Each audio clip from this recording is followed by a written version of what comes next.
Nah, itu jadi dia. satu hal yang sangat mahal tentunya untuk teman-teman Olimpiade. Betul, dan bahkan kita ngeliat sudah ada Bulls Esports kali ini yang turun dan bahkan mereka mendapatkan blue zone-nya. Sudah ada OP Esports juga yang nampaknya sudah mengirim beberapa kandidatnya untuk nge-rate apa yang terjadi di bagian blue zone kali ini. Ini kalau misalkan dilihat dari pemetaan ya, ini jadi win con-nya tim Bulls Esports harusnya. Mereka nggak mau tim fight di pick dan sekarang mereka sudah berada di bagian hangar sampai mendekat senjata dan bahkan Rapping Fire sudah coba untuk dibuka. Adrian masih belum bisa mendapatkan senjata yang proper. Irap pun kehilangan banyak sekali HP di sana. Bonfire langsung di-deploy.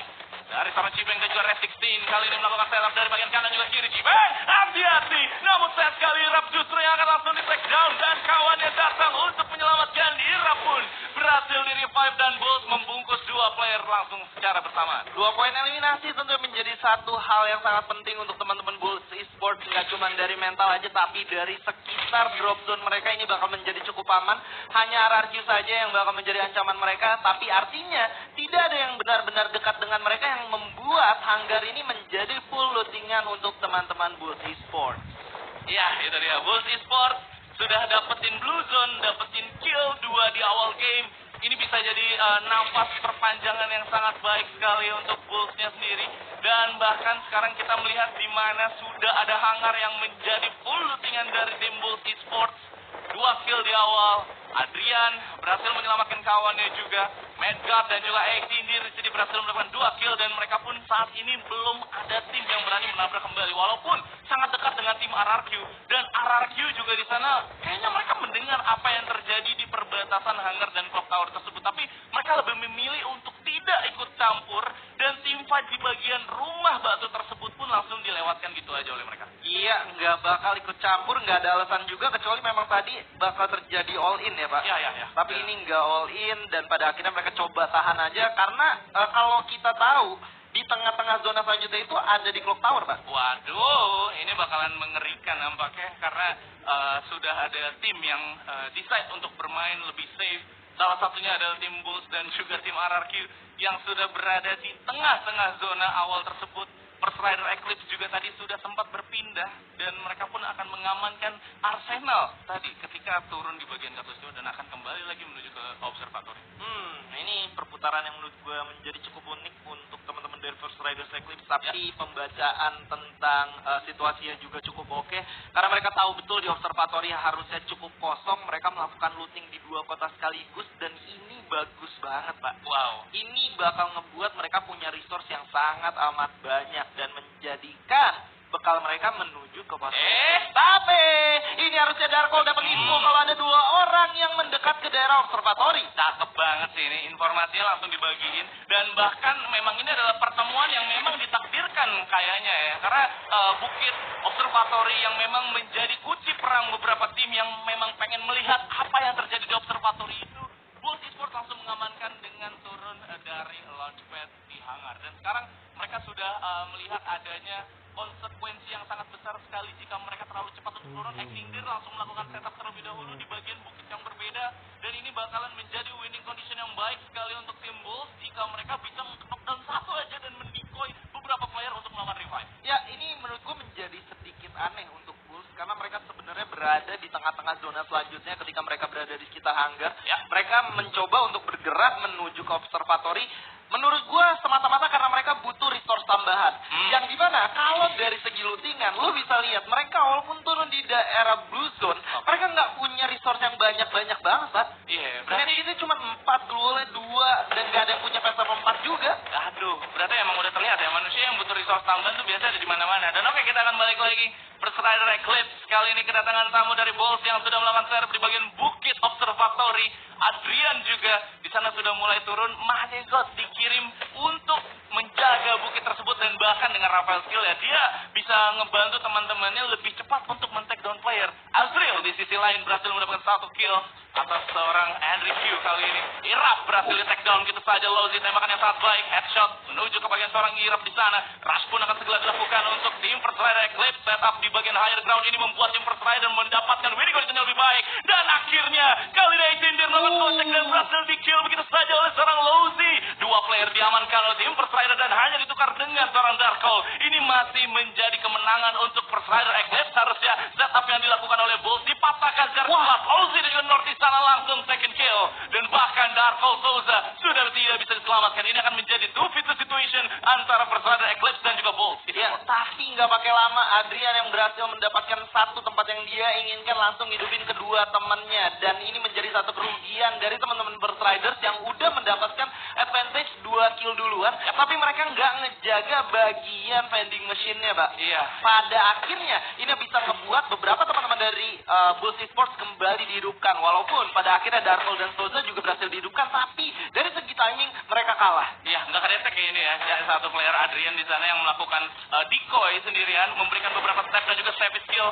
Udah akan langsung coba untuk dibuka Adrian kali ini. Lawan decoy dan beserta dengan satu kawan yang ambil di 5 itu adalah Iraf dan juga 18 Deer. Lakukan serap di bagian kompon yang dimiliki oleh tim First Rider Eclipse, tapi sayang sekali North tembakannya terlalu sakit dan tidak memiliki flash juga dari seorang Irafnya di sana. Langsung coba untuk maju dengan punan Proger dan akhirnya 18 Deer berhasil mendapatkan North. First Rider kalang kabut, hanya tersisa satu player aja harusnya, dan bahkan survive di luar. Souza kali ini tidak memiliki kesempatan, akan langsung dipredik kembali dengan grenade launcher. Northnya juga di sana masih bisa diselamatkan, dan sedangkan itu Adrian harus keluar dari bagian ruangan kali ini. 3 player dari First Rider benar-benar menjamur, dan bahkan tim Bulls Esports kembali lagi hanya tersisa berdua. Madikot dan juga Adrian kali ini akan langsung bertahan, tapi Kagendra langsung attack 12, lalu menjadi yang paling akhir, entah di game, entah di klasemen. Waduh, dan kali ini kita melihat Madikotnya tersisa sendirian dan gak bisa berbuat banyak. Ada satu pergerakan yang menjadi tanda tanya besar buat gua.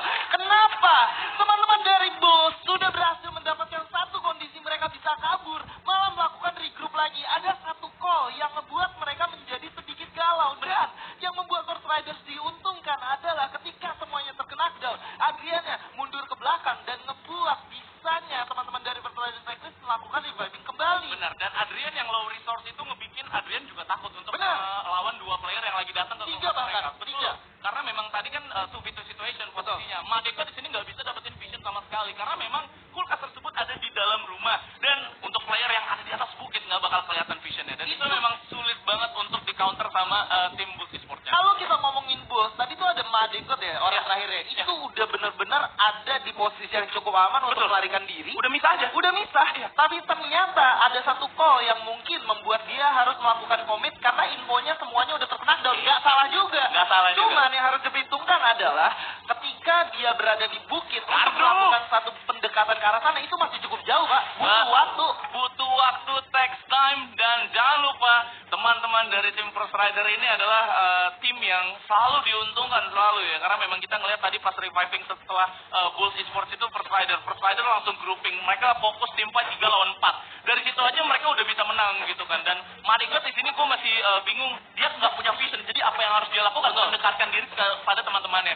Dan opsi keduanya adalah keluar dari sana, tapi ternyata opsi pertama yang dia pilih. Ya nggak masalah lah, itu adalah pembelajaran nampaknya untuk Bulls Esports di matchday kita ke yang 10 kali ini. Dan sekarang kita melihat sudah ada tim First Rider Eclipse juga yang sudah mulai sampai dekat kompon adiknya. GRC juga udah masuk menuju ke bagian hangar karena memang tadi GRC sempat memulangkan Echo Esports, dan tim Onyx Olympus di sana akan menghentikan step teman-teman dari OP, dan bahkan mereka saat ini berada di tengah-tengah parit yang kalau menurut gua ini enggak banget nih. Ini RRQ bisa ngejepit mereka, OP pun bisa ngejepit mereka, dan zonanya menuju ke hangar ini otomatis mereka bertiga ada di zona cepat, Bung Skyla. Iya, dan ini bakal menjadi satu hal yang sangat tidak baik untuk Onyx Olympus. Mereka harus keluar dari sini secepatnya atau mereka bakal menjadi bulan-bulanan. Dan pergerakan dari OP cukup progresif. Satu orang yang udah mengeluarkan satu motor yang gue dengar barusan, dan ini ngebuat mereka bisa melakukan rotasi lebih cepat dan memotong pergerakan dari Onyx selanjutnya. Muelten kali ini sudah melakukan pergerakan dulu dengan satu orang temannya dibonceng, dihancurkan terlebih dahulu. Ada granat yang dilemparkan tapi tidak menghasilkan. Ada seorang Resixin yang udah mulai turun, tapi ternyata seorang Kapten Gary masih cukup kuat. Langsung di take down di sana. Kondisi malah menjadi 3 lawan 3. Tapi sayangnya seorang Jack berhasil di take down kali ini. Buya bakal coba untuk melakukan covering fire terhadap beberapa player yang berada di posisi yang cukup jauh. 2 lawan 3. Buya di knockdown dan juga hanya tersisa seorang Kapten Gary, dan tentunya ini akan menjadi akhir untuk Onyx Olympus. Yes, ini adalah salah satu setup yang bagus kalau menurut gue dari tim OP, di mana 2 playernya itu langsung menginjek masuk melakukan rush dengan motorcycle yang dia miliki, dan mereka pun bisa mendapatkan time turner yang oke di sana walaupun memang harus membayar dengan 1 player di sana. Dan GRC akan kedatangan 4 squad yang berbeda. Bigatron Delta pun dipulangkan di posisi ke-8 kali tapi tim GRC stay alive dan bahkan masih ada Phil juga bagian lower ground yang akan masuk menuju ke dalam garasi. Di atasnya ada Susana dan juga Hambut, tapi Maal tidak terlihat sama sekali di layar kaca kita nih Bung Skylar. Dia terlihat sama sekali. Mungkin udah berhasil di pick up terlebih dahulu. Dan kalau kita lihat dari GRC Aphrodite, mereka udah punya 6 poin eliminasi. Dan menjadi satu kabar baik untuk OP, mereka berhasil menumbangkan satu tim yang sedang cukup konsisten dan sedang cukup kuat, yaitu teman-teman dari Onyx Olympus. Yang dimana sebenarnya pergerakan yang diciptakan oleh teman-teman Onyx Olympus yang menjadi pisau bermata dua. Mereka melakukan satu rotasi, melakukan pergerakan menggunakan patahan yang berada di daerah perairan yang membuat mereka juga sedikit galau untuk cabutnya gimana. Mereka nggak punya vehicle. Kalau mereka mau bergerak ke sana, mungkin kalau ada vehicle menjadi satu hal yang sangat positif menurut gua. Tapi dengan tidak adanya vehicle, artinya ketika mereka hentikan di sana, tidak ada plan B, Pak. Iya, itu dia. Tidak akan ada plan B yang sebetulnya sekarang posisi circle pun dimenangkan kembali untuk tim GRC. Ini udah 2 last circle. Sudah berada di tangan mereka. Mereka udah ngamanin 3 lock hangar yang bisa mereka amankan rooftopnya.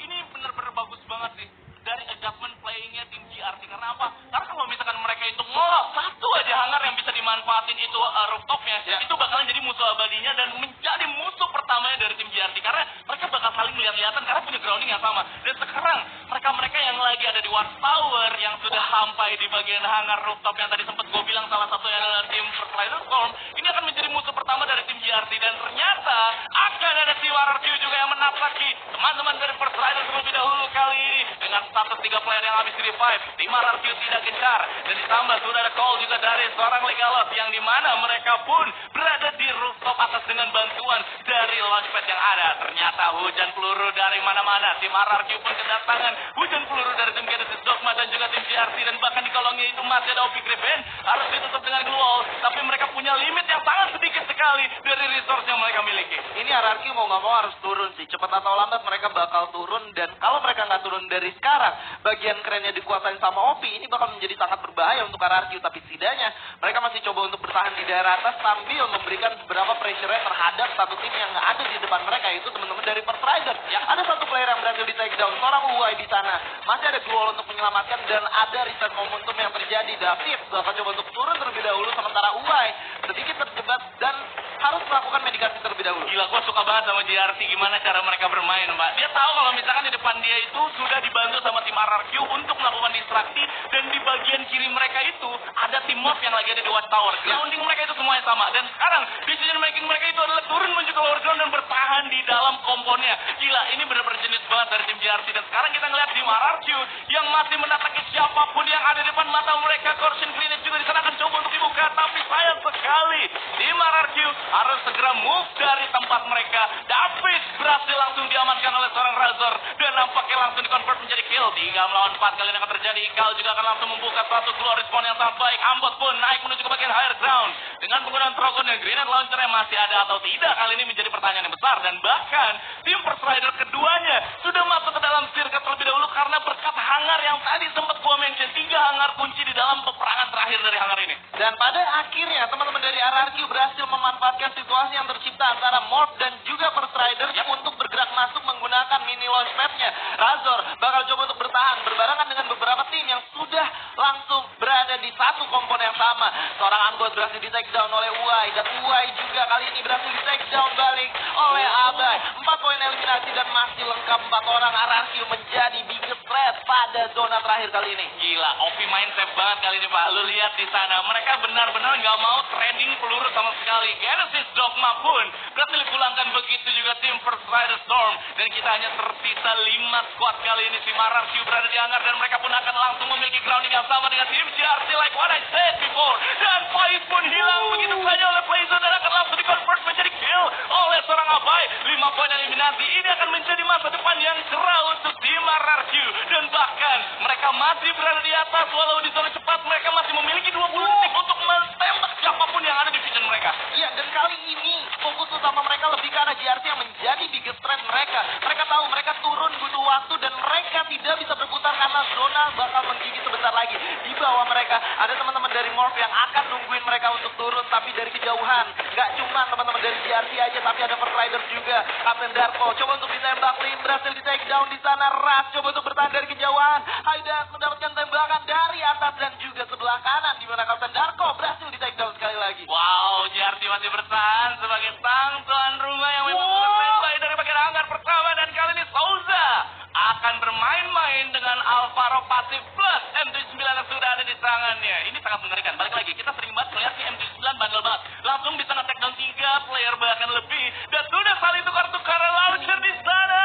Dan akhirnya JRT pun yang hanya memiliki senjata kokan panjang, mereka harus bertahan dengan senjata dengan capable yang kalau menurut gua nggak begitu keras daripada tim First Rider. Nah, lu lihat 100 damage di sana kan langsung coba untuk dijebolkan break shot yang baik sekali untuk seorang Souza. Dan nampaknya Stevie skill sangat mengganggu. Morph juga bahkan mereka nge-stack dengan adanya 2 Stevie. RRQ kehilangan seorang Legalo dan mereka pun harus bertahan tanpa daya sang kapten. Kali ini PO berhasil dibungkus juga oleh tim First Rider Eclipse, dan First Rider pun akan langsung moving masuk menuju ke dalam tim. GRT punya struktur tim, dan bahkan North yang masih bertahan sendirian, dia berada di balik range, dan Highness pun masih memiliki dual glue yang bisa menutupi angle view dari seorang Aba yang berada di bagian atas. Ada time turner juga. Ini orang punya banyak banget nyawa tambahan kayaknya dari seorang Highness, dan North pun masih ditunggu begitu juga Highness karena di bagian higher ground tim RRQ bisa mendapatkan buaya kapan pun.